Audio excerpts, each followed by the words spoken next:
Okay, so welcome to this interview. We are talking with Chris Chu, who is one of the Udacity engineers, and he's been working on App Engine.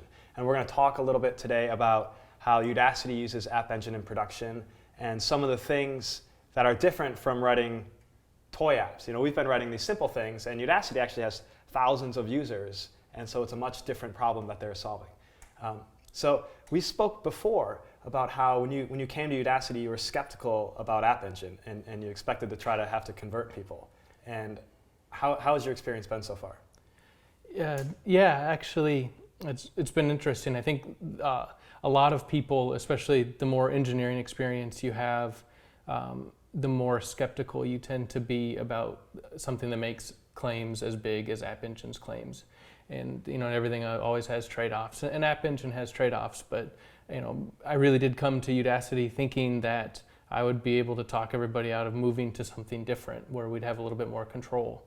And I think the opposite has actually happened. I've been a little converted the other way, and I think App Engine's really the perfect spot for Udacity, and Udacity really does run on App Engine. We really do have a lot of traffic, and there's even some larger websites that have way more traffic than we do that run successfully on App Engine. Okay, actually, so I had the same thought.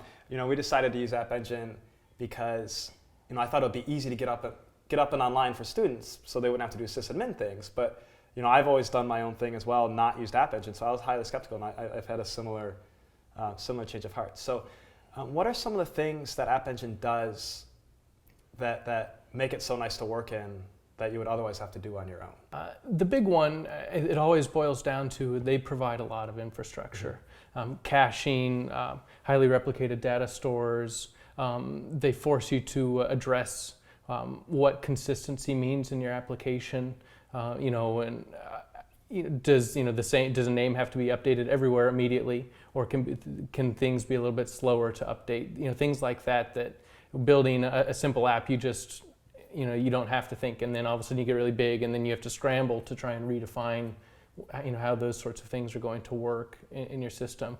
The queuing is actually really powerful. It's really smooth. It seems very reliable, and allows you to build tasks and really focus on the tasks as opposed to the infrastructure to get the tasks delivered. The logging infrastructure, by and large, works actually really well.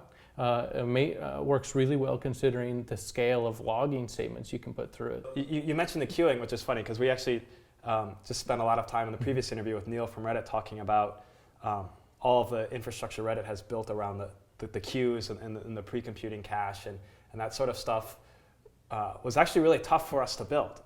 And there's a lot of things that I think were really tough for us to build. I wonder if you can talk a little bit about how the version handling works in App Engine and how that kind of fits into the bigger picture.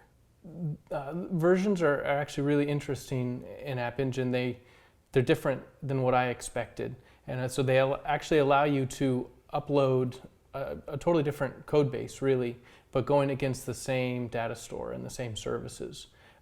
And you can use that, I guess, in a couple of different ways effectively. One thing is that it enables what we call A/B testing. So kind of like two versions of a site are running at the same time. And there's actually an A/B testing, some administration there that allows you to kind of blend, percentage of users in a somewhat sticky manner so that, you can roll out new features to some users and test them. And as they're more successful, migrate all the users to the new features, things like that. The other thing is that they kind of provide you a way to have, I think of it as like aspects into a system.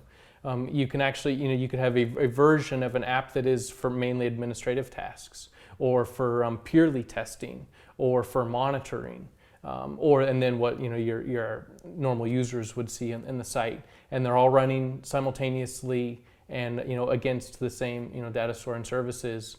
But it allows you to kind of partition your logic, and so you could still reuse models and things between them. And it was a surprising feature in there, and it seems to be really handy. Cool.